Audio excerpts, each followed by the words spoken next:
I'm Arden Corey, and I have a little outfit up on the North Santiam River. It's called the Oregon Experience. And we fish for summer steelhead, spring chinook primarily. That's when basically our fishing season. It starts about the middle of May and goes on through August and September.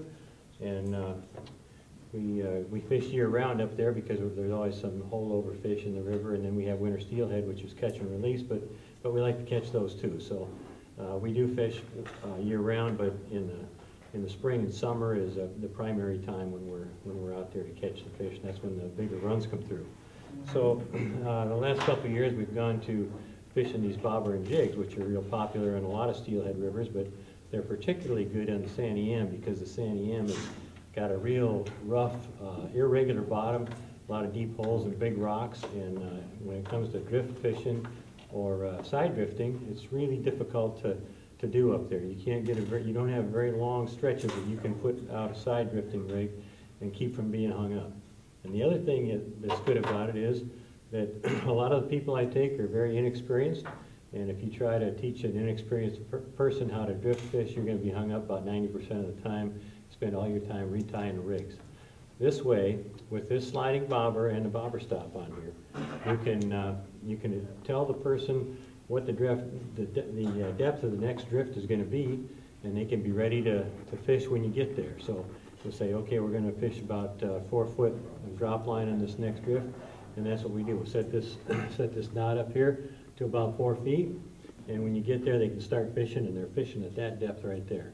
And it works really well, and you just keep adjusting that knot for every drift, and you know the river well enough, you can put that jig right in front of the fish, and that's what you really need to do with these steelhead up there, because they're not gonna move very far to take a bait unless they're really aggressive. So this is the way that we rig up for it. We got that bobber stop up there on the line, and we have a little bead here that lets this bobber stop up.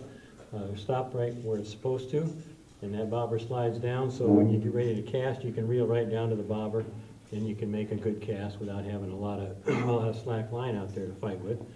The other thing that we do is often we'll put a little swivel right here, about 18 inches up from the jig, and that line, the leader going to the jig is I usually use about 10-pound test and 12 or 15 on the main line. So if you do get hung up and you break it off, you're just going to lose the jig. You're not going to lose the bobber and everything else. And you can retie another jig on there in just a minute, and you're back to fishing.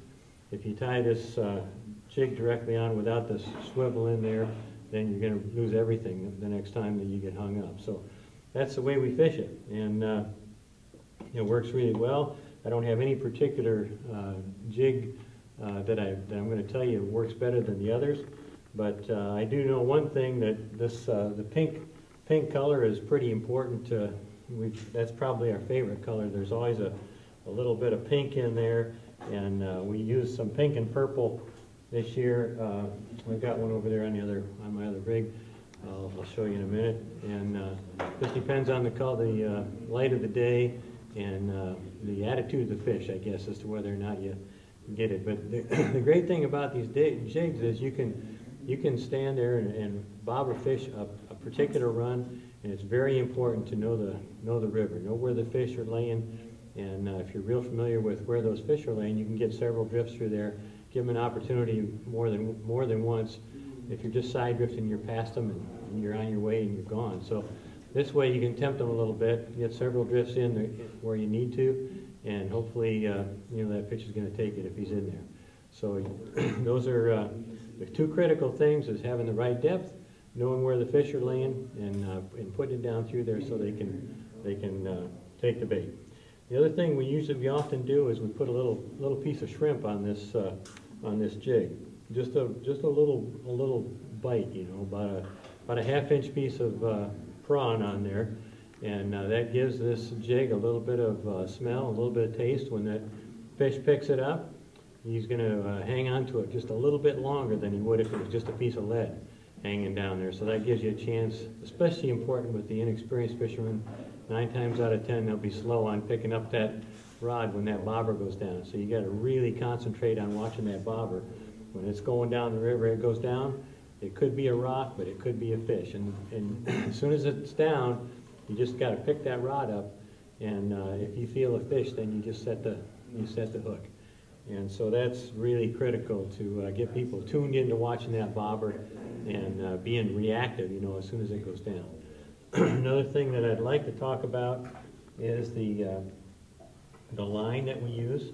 I mentioned that I usually use Ultra Green 12 to 15 pound test and then a 10 pound leader. Now